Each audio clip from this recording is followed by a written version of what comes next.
Hello and welcome back to the QuantScore Financial Show, your go-to source for cutting-edge market analysis and data-driven investing insights, brought to you by Math and Maticians. Whether you're a seasoned trader, a curious investor, or just someone who wants to understand the numbers behind the headlines, you're in the right place.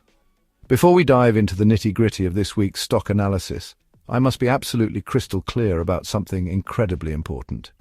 The information I'm about to share with you is for educational and informational purposes only. It is most certainly not financial advice. I am not a financial advisor, and the information in this video should not be used as a recommendation to buy, sell, or hold any of the securities we will be discussing. Investing in the stock market carries significant risk, and the past performance of any stock is never a guarantee of its future results, so you must always be cautious. My goal here is to demystify some of the numbers and tools that analysts use to look at the market.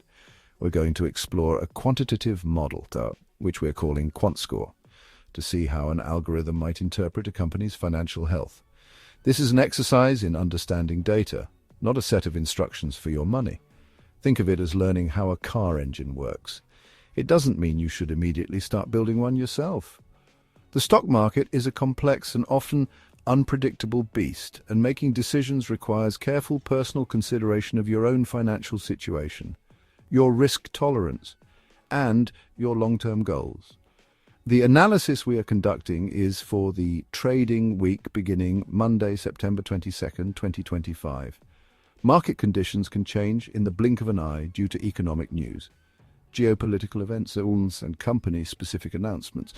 Therefore, the data presented here, which is based on the market's close on Friday, September 19th, 2025, is a snapshot in time. It's a starting point for further research, not an endpoint for decision-making.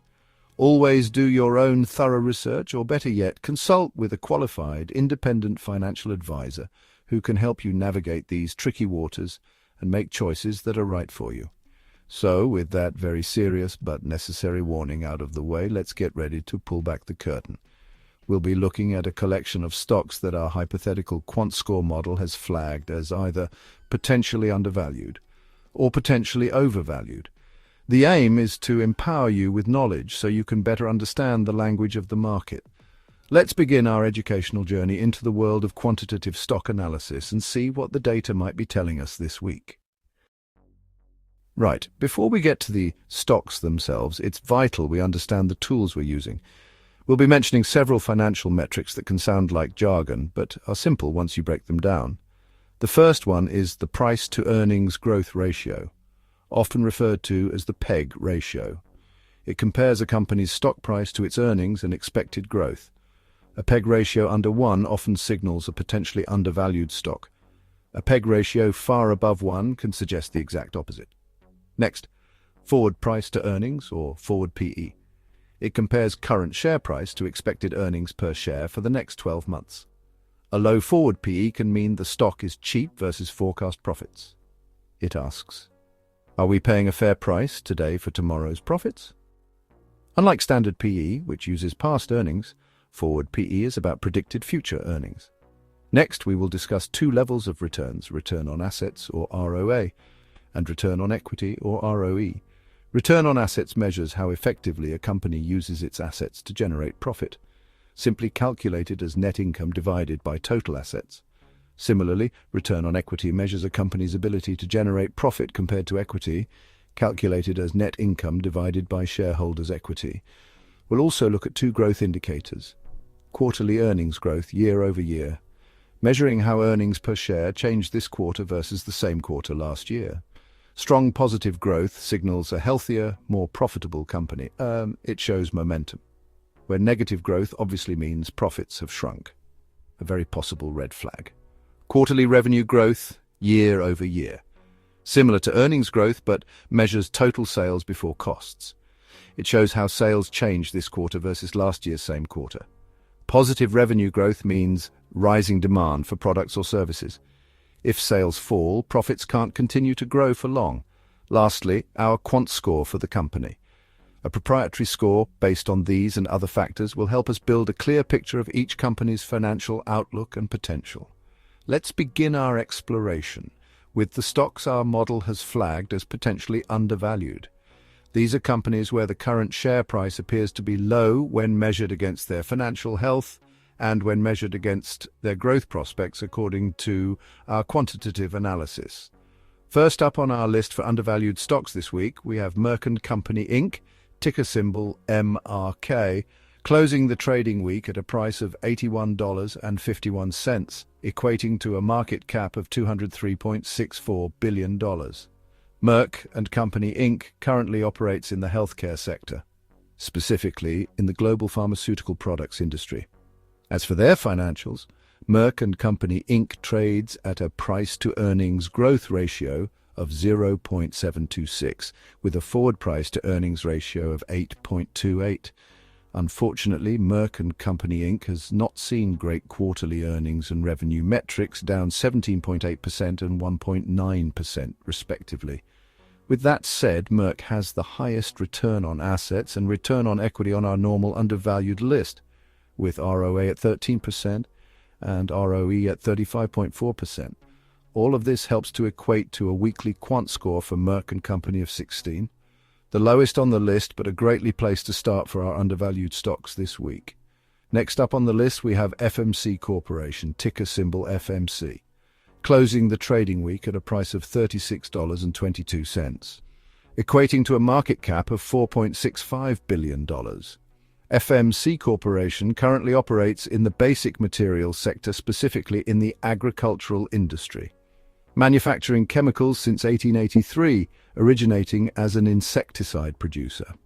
As for their financials, FMC Corporation trades at a PEG ratio of 0.54, with an incredible forward PE ratio of 9.94.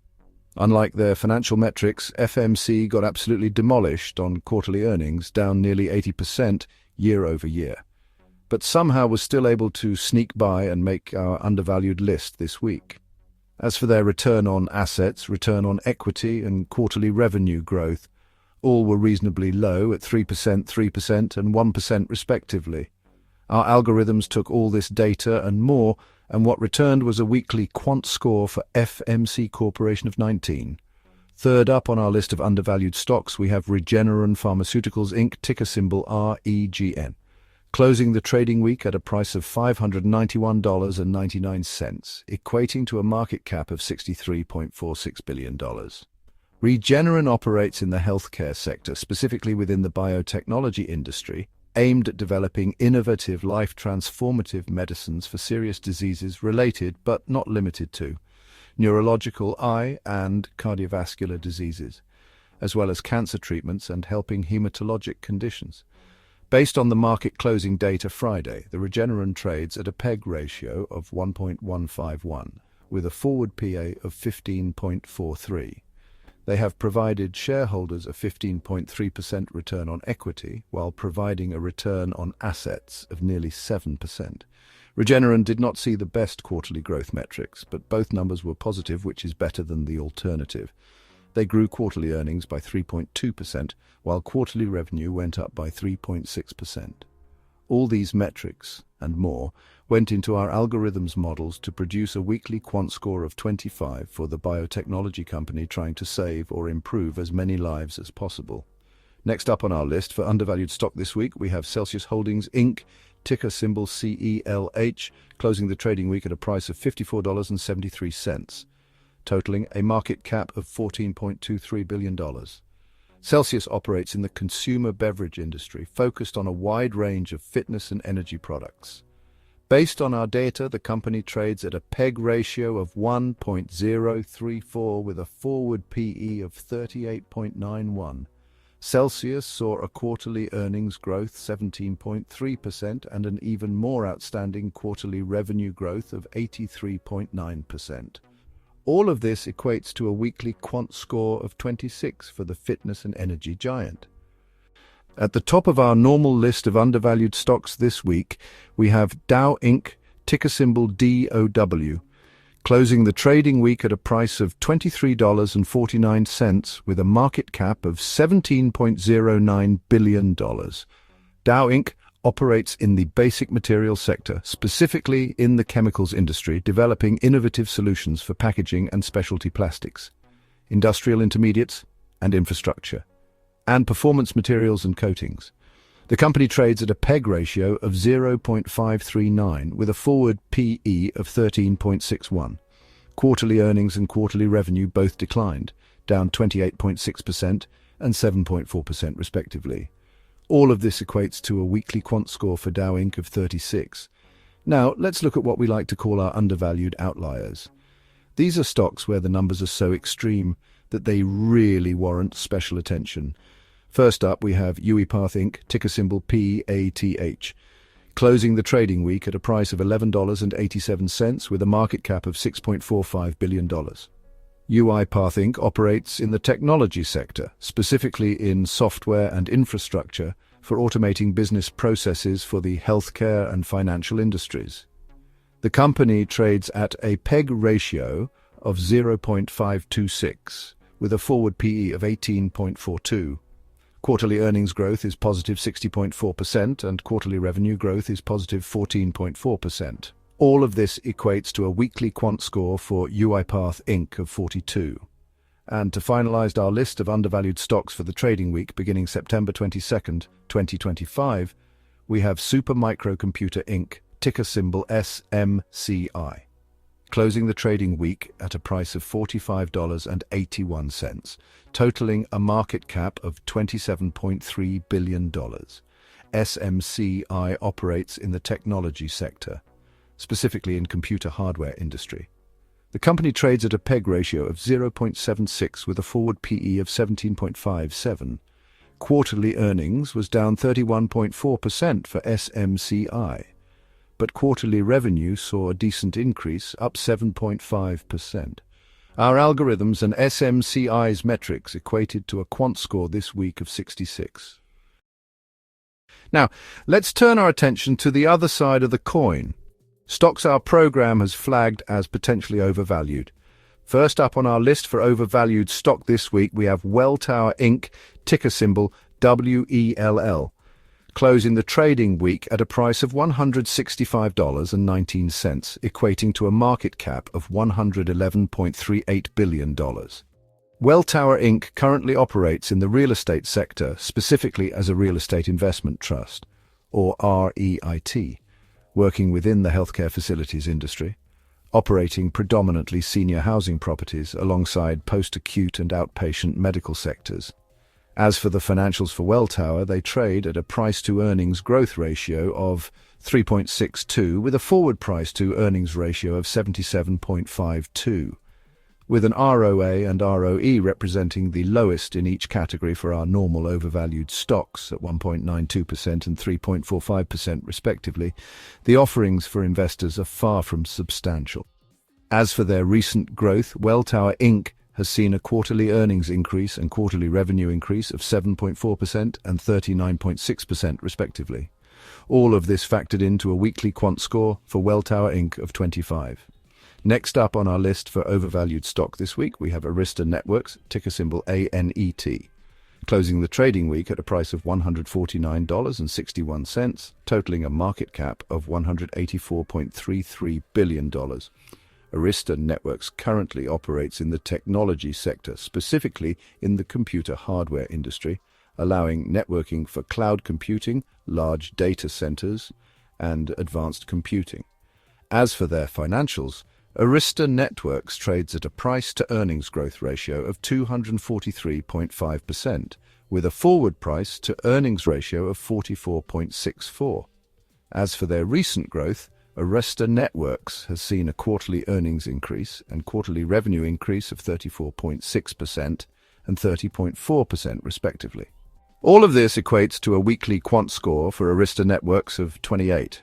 Next up on our list for overvalued stock this week, we have GE Aerospace, most often referred to as the General Electric Company, ticker symbol GE, closing the trading week at a price of $301.14, equating to a market cap of $315.05 billion.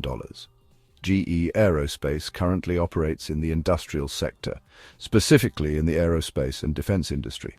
As for their financials, GE Aerospace trades at a price-to-earnings growth ratio of 579%, with a forward price-to-earnings ratio of 43.48. As for their recent growth, GE Aerospace has seen a quarterly earnings increase and quarterly revenue increase of 64.1% and 21.2% respectively. All of this equates to a weekly quant score for GE Aerospace of 28. Next up on our list for overvalued stock this week, we have Interactive Brokers Group Inc., ticker symbol YBKR, closing the trading week at a price of $65.03, equating to a market cap of $110.35 billion. Interactive Brokers Group currently operates in the financial services sector, specifically in the capital markets industry. They currently trade at a price-to-earnings growth ratio of 435%, with a forward price-to-earnings ratio of 27.7. As for their recent growth, Interactive Brokers Group Inc. has seen a quarterly earnings increase and quarterly revenue increase of 24.4% and 18.8% respectively. All of this equates to a weekly quant score for Interactive Brokers Group Inc. of 33. And at the top of our list of normal overvalued stocks, we have TKO Group Holdings Inc., ticker symbol TKO, closing the trading week at a price of $201.11, equating to a market cap of $16.66 billion. TKO Group Holdings Inc. currently operates in the communication services sector, specifically in the entertainment industry, running well-known businesses like UFC or Ultimate Fighting Championship, EWE, or World Wrestling Entertainment, PBR, or Professional Bull Riders, and Zuffer Boxing, as well as other sports and entertainment companies. As for their financials, TKO Group Holdings trades at a price-to-earnings growth ratio not available due to outlook on earnings growth, with a forward price-to-earnings ratio of 42.92. As for their recent growth, TKO has seen a quarterly earnings increase and quarterly revenue increase of 62.7% and 9.7%, respectively. All of this equates to a weekly quant score for TKO Group of 42. Now for our overvalued outliers, where the numbers are exceptionally strange. First up, we have Robinhood Markets Inc., ticker symbol HOOD, closing the trading week at a price of $124.78, equating to a market cap of $107.45 billion. Robinhood Markets Inc. currently operates in the financial services sector, specifically in the capital markets industry. As for their financials, Robinhood currently has a price-to-earnings growth ratio that is not available due to negative financials, but they currently trade at a forward price-to-earnings ratio of 58.82.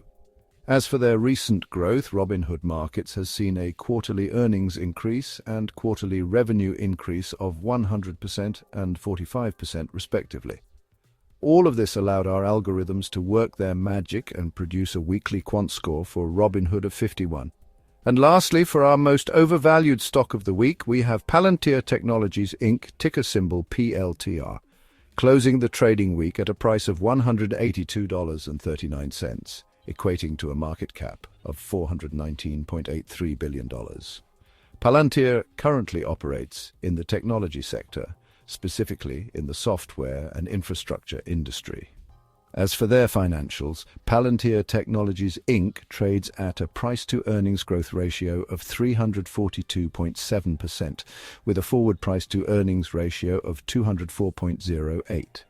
As for their recent growth, Palantir has seen a quarterly earnings increase and quarterly revenue increase of 116.7% and 48% respectively. All of this gave our algorithms the tools to throw Palantir at our top overvalued quant score for the week, tying Robinhood at 51. In conclusion, quantitative models like our quant score are powerful tools. They strip away emotion and narrative, focusing purely on the cold, hard data to identify potential discrepancies between price and performance. They can flag potentially undervalued gems with strong fundamentals, and can highlight popular stocks whose prices may have become dangerously detached from reality. However, these models are by no means crystal balls and have no ability to predict the future. They are simply a starting point for deeper research. Market sentiment can keep overvalued stocks rising for a long time, Brand power can keep overvalued stocks rising for a long time. Human emotion can keep undervalued stocks falling for a long time. The wise investor uses these numbers not as an answer, but as the right question to ask next. Remember, this analysis is purely educational. Always conduct your own thorough research, consider your personal financial situation, and consult with qualified financial advisors before making any investment decisions. Thank you for joining us on this quantitative journey, and we'll see you next week for another edition of the QuantScore Financial Show.